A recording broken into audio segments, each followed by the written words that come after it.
stink. Some of them leave their hope divine. Some of them are disturbed. And yet we must somehow, our mission is to be with Simon the leper, the outcast, the served, the hurt, all of them, members of our family. We must not forsake. We must embrace them and love them. Even in their stressed state, they matter. They too are God's children. Amen. Amen. You talked to Mayor Von Nutter about the encampment here. Do you have an opinion on whether they should move? Talk with him. He is obviously concerned, Mayor. We will not see the kind of brutality from him we see in some other places. The occupiers are now trying to get another place. But this issue is not just about a place, it's about a space. It is that space between the homeowners and the banks that exploited them. It is that space between those who cannot get care because of Medicaid. The doctors will not treat them. There's that space growing between the sick and Medicare benefits.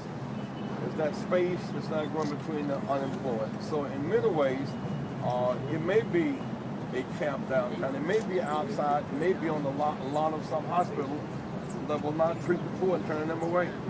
Or it may be at some bank that's putting on these unbearable student loan debts. It may be at some campus where tuition is too high, student loan debt is unbearable. This movement is a spirit, it will not go away. Yes. Until the fundamental issue of inequality and injustice is addressed. And I'm impressed in fact this is a growing multiracial, multicultural coalition. Part of our mission is to find a place in the space for people to express themselves. For example, we were the major church, just a Triumph Church, 3,000 people. And I asked them several questions. How many of you in this church have a relative in jail? About half of them stood. You have you know someone who's facing home foreclosure. And about half stood. Or behind in their rent. Everybody stood. You know somebody who is credit card debt. Everybody stood with a kind of collective sigh of, it's not just me. Who has in your house student loan debt? Everybody stood. This one looking for a job. Everyone stood. It was almost as if we're in this crisis together and we've learned to reinforce. And people in crisis, they must not adjust to it. That's why when people, the community to come here, because if you're facing home foreclosure, you should be unoccupied. You're unoccupied. You're facing student loan debt, you're unoccupied. Student tuition is unbearably high, you're unoccupied. If you don't like the fact that we're bailing out banks and locking out the victims, you ought to be fighting back. We fight back with nonviolence and discipline and focus, we win. And so we want to expand the base of participation in this struggle. This is the lineage of Dr. King's struggle for justice for everybody. What is your opinion? How do you think the Occupy movement will affect this coming election? Your thoughts on, how, I mean, this is one of the, I don't know if you're a minister or not, but actually, sir, with the Obama button on his hat, I mean, I know a lot of people out here talk about they don't really support the system as the way it stands, but I know a lot of us supported Obama and so forth in his run last time.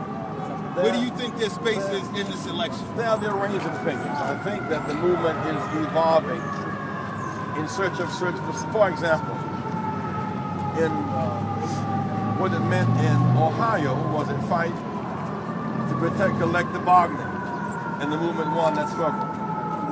What it means in Florida is a fight to have early voting restored. It means in Wisconsin is a fight to recall a governor who's been unkind to workers and who made voting more difficult. What it means in California is a fight for student loan debt reduction. So there's a spirit. It goes wherever the gap is. If there's a student loan gap, there's a too high tuition gap, there's a home foreclosure gap, there's a health gap, political gap. I would think in time, we have months to determine how it will flow toward a given political entity, but people here are free to express their pain. The beauty of it now is that why you're here because we're here. We're here because poverty is here. Now we're discussing poverty for a change, not just discussing the debt ceiling, not just discussing expanding war. We're not just discussing tax cuts, not just discussing some scheme for more money. We're discussing poverty, illiteracy, disease, and hurt. And that itself is a victory. A couple of things happened last week. One was that Bank of America backed away from additional student debt fees. That's a victory. The president went to Colorado and put forth an executive order to reduce some pain on students and some home folks and jobs for veterans. We're very concerned about the plight of veterans. We love them as soldiers, but not so much as veterans. We love martyrs, but not marchers. And when people come back from the war, 33% have no job. Half the homeless men out here are veterans. And so they too deserve some folks. They don't have lobbyists, but they have themselves. They have us. We will stand together until our appeal to address poverty, unemployment, and inequality is addressed in a meaningful way. It's just the challenge there is the people who are the most affected people are seeing this struggle in third person. What about them? The them, you don't have a job, you're the them. You're looking for a student loan that's fair, you are the them. We want the people who, and if 50 mayors in 50 cities led 20,000 to address the crisis in their cities, access to public transportation and schools and jobs. In fact, that would make the movement really work for everybody. We're setting the climate. Yes, ma'am. I'm just wondering if you have an opinion that this construction project is supposed to employ 800 people over 2 years, and that's why these guys have the signs back here. What would your opinion be, and how that should weigh into whether the group should move or not? Canoe marches are nonviolent and disciplined. We're trying to figure out a way to adjust to the project. On the other hand, they also want the job. Also, there's too much violence. That's a big deal. Well, last week, with all of the news breaking, someone was able to get an AK-47, semi-automatic weapon, shoot in the White House bedroom. That's 800 yards away. Suppose it was 600 yards away.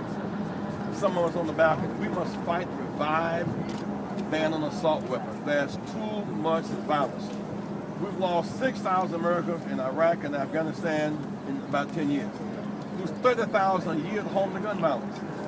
100,000 who are injured who do not die, who are very expensive to maintain because of the health crisis. And so a part of the gap is we must become less violent. We must revive the ban on assault weapons. Do not take lightly that someone shot in the White House last week with semi-automatic weapons. You kind of didn't answer the question about the 800 jobs that's supposed to take place on this site. That there's reconstruction that's scheduled to happen there. There's reconstruction scheduled to happen on this site. So What are you going to do as an individual? I mean, that's the room for the jobs. The point is, we want jobs. But this is not just about a place, it's about a space. We must find a space, a place to camp.